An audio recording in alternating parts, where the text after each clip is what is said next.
You know that feeling, right? You've just settled into your airplane seat, you're ready to kick back, browse the movies, and then you see it. Or, well, you don't see it. There's no screen, just the back of a seat. Now, you might think that's a downgrade, but it's actually a really smart, tech-forward shift in how airlines think about entertaining us at 30,000 feet. So, let's get into it. So, really, where did that screen go? Well, airlines, especially the low-cost ones and those flying shorter routes, are taking them out on purpose. And believe it or not, it's not just about saving a few bucks. Nope, it's a bigger, strategic decision that's all about weight, cost, and, you guessed it, that supercomputer you've got right in your pocket. All right, so to really get why this is happening, we've got to look back at the old way of doing things. I mean, those traditional seat-back screens we all grew up with, they were pretty amazing for their time, but man, they came with some serious baggage for the airlines. Okay, just look at this. You might not realize it, but the old systems were this incredibly complex web.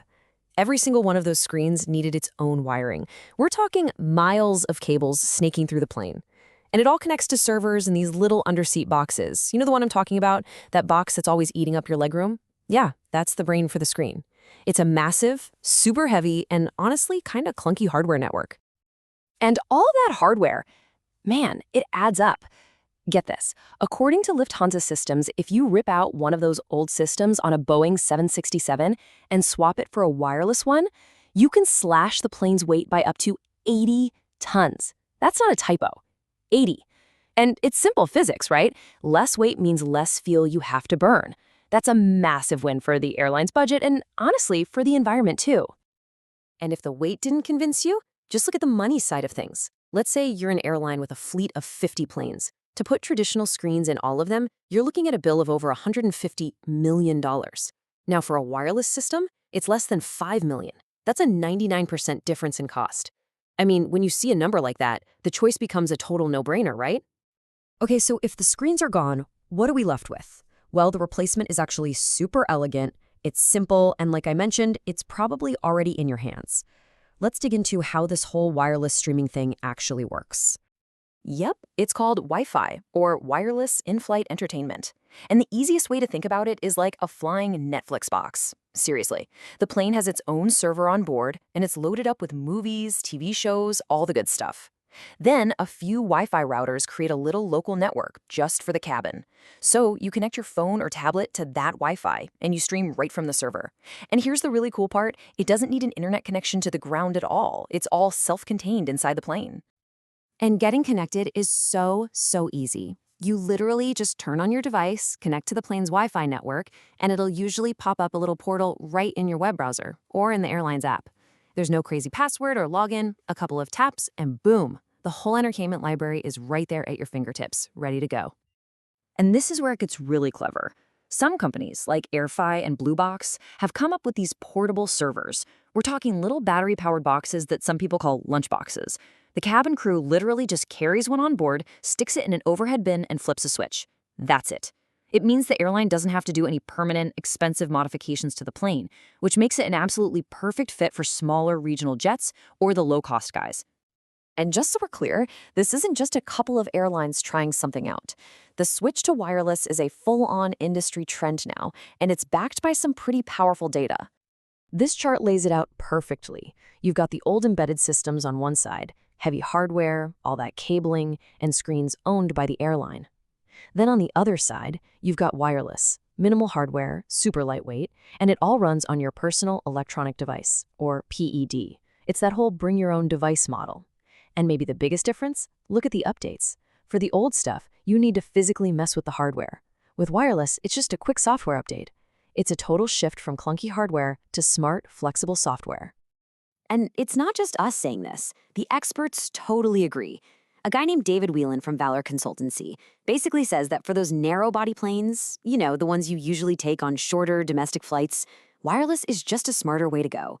The fuel savings make it more sustainable, the costs are way lower. It's just the right move for that type of flying. And would you look at this? This isn't some niche thing on the rise. Wireless has already overtaken the old seatback screens. The latest data shows there are about 10,000 planes out there with wireless systems, compared to only around 7,000 with the built-in screens. So yeah, the tipping point? We're way past it. Okay, so it's obviously a huge win for the airlines, but what does it all mean for us, the passengers? Well, like with anything, there are definitely some pros and cons. So, on the one hand, the pros are pretty great. You're using your own device, which you already know how to use. You can connect your own awesome noise canceling headphones, and you have all your own accessibility settings ready to go. But the cons are real too. Your battery's going to take a hit, you're probably watching on a smaller screen, and yeah, that glare from the window can be a real pain. It's definitely a trade off. Now, the good news is airlines know about these problems, and they're trying to fix them. A lot of the newer planes that have wireless streaming also have USB ports and even full power outlets right at the seat, so that whole battery drain thing is less of a worry. And some airlines will even offer you a loaner tablet if you didn't bring a device with you. So when you think about it, getting rid of seatback screens isn't really the end of in-flight entertainment. Not at all. It's actually just the next chapter in its evolution. I mean, just look at this timeline of how far we've come. It started way back in the 1920s, with just one movie projected onto a wall for the whole plane to watch together. Then the 80s hit, and boom, we got those personal seatback screens that felt so futuristic. And now we're in the age where your own phone or tablet is the screen. So where do we go from here? Well, the future looks pretty wild. Think things like virtual and augmented reality, or even AI that knows what you want to watch before you even get on the plane. At the end of the day, this whole thing is about so much more than just saving money or new tech. It's really a mirror of our culture, isn't it? We live in a bring-your-own-device world. We prefer our own stuff. Our own tech is more comfortable, it's more personal. Airlines are just catching up and designing their planes for the way we actually live our lives now. So yeah, the next time you get on a plane and the seat in front of you is just a seat, you'll know exactly why. And it leaves us with one last big question to chew on. If our own devices are now our movie screen, our menu for ordering drinks, our way of talking to the crew, what does that mean for the future of the airplane cabin itself? How does the seat, the tray table, the whole space around us have to change to keep up?